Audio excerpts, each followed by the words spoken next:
Everything is perfect.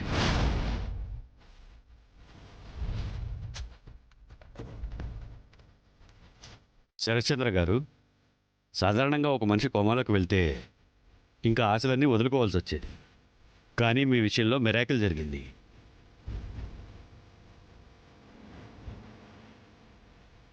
Your so lucky.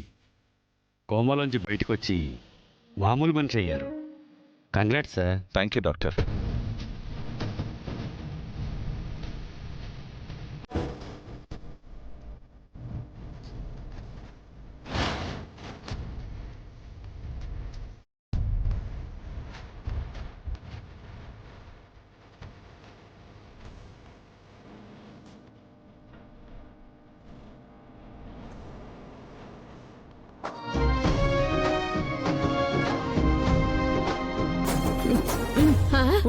ఎక్కడికి?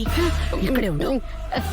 అమ్మాయి, నీ పరలోక ప్రయాణానికి బెర్త్ కన్ఫర్మ్ అయింది అమ్మాయి. నేను బయలుదేరుతాను. ఎక్కడికి వెళ్తావు పిన్ని?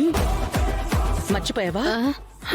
కష్టంలోనూ సుఖంలోనూ నాకు తోడుంటాను అని చెప్పావు. అయ్యో, చావులో కూడా తోడుంటానని మాట ఇవ్వలేదు కదమ్మాయి.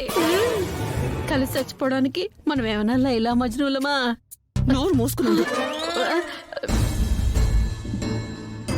అన్నయ్య, నువ్వు కోలుకోవడం కోసం భూమి ఎన్ని ప్రార్థనలు చేసిందో. తన ప్రార్థన దేవుడు విని నిన్నిలా మామూలు మనిషిని చేశాడు.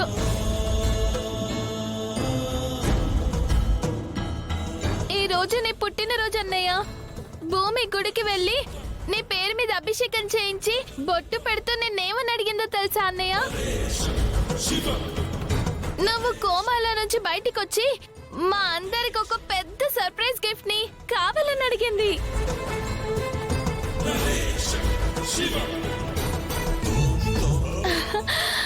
తను అడిగినట్టే నువ్వు కోమాలో నుంచి బయటకు వచ్చేసావన్నయ్య.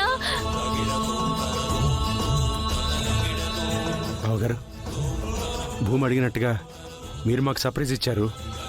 మేము కూడా మీకు సర్ప్రైజ్ ఇవ్వాలిగా.